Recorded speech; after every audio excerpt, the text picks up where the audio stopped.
అన్ని బాధలు, కష్టాలు అన్నీ ఒకేసారి చుట్టుముట్టినట్టే అయిపోయింది. మంచి రోజులు ఎప్పుడొస్తాయా అని ఎదురు చూస్తున్నాము. ఈ ఎదురు చూడటం తప్ప వేరే ఏముంది చేయటానికి? ఏమీ లేదు.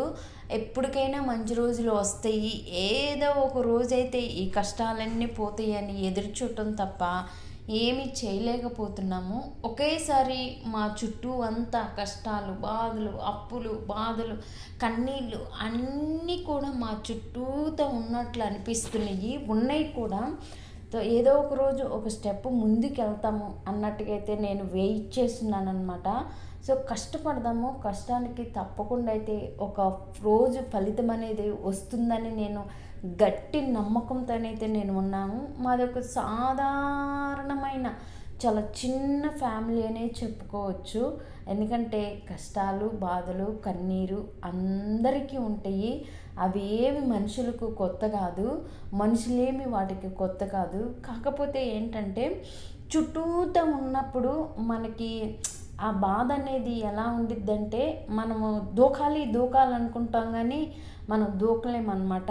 అట్లా కట్టి పడేస్తాయి ఆ బాధలు, కష్టాలు అవన్నీ కూడా. సో ఏంటంటే ఒక చిన్న ఫ్యామిలీ రోజు జాబ్కి వెళ్ళి ఇద్దరుండే ఒక చిన్న హౌస్. సో కొన్ని ఆశలు ఉన్నాయి, ఒక మంచి ఇల్లు ఉండాలని. సో ఆ ఇంట్లో మేము ఎప్పుడు వెళ్ళిపోవాలన్న ఆశ అయితే ఖచ్చితంగా గట్టిగా ఉందని చెప్పవచ్చు. ఎందుకంటే ఈ హైదరాబాదులో 30 రోజులు కూడా కష్టపడి 30 రోజుల తర్వాత 3-4 తారీఖులకు వస్తే ఆ 30 రోజులు సెలవు లేకుండా కష్టపడి సగం దాంట్లో ఇంటి రెంట్కి కట్టుకుంటుంటే మనసు చాలా బాధగా ఉంటుంది. ఎందుకంటే 30 రోజుల్లో ఎన్నో కష్టాలు, షిఫ్టుల్లో ఎన్నో బాధలు, హడావుడి లైఫ్ అన్నీ రెడీ చేసుకొని పరిగెత్తే బతుకులు.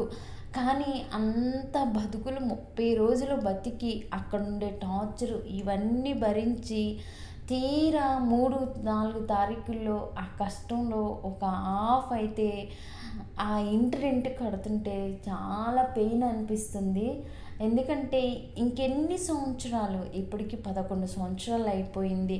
ఇప్పుడు కూడా ఇంకా కట్టుకోలేక ఇంకా కొనలేని స్థితిలో ఉంటే ఇంకా ముసలోళ్ళు అయిపోయిన తర్వాత ఎప్పుడు కొనుక్కోవాలి? ఉన్న ఓపిక ఉన్న అదంతా కూడా ఆ ఇల్లు తడవటానికి, ఆ ఇల్లు కడగటానికి వీటికే పోతుంది తప్ప మాకంటూ సొంత ఇల్లులో నేను ఎప్పుడు పని చేసుకుంటాననే ఆశ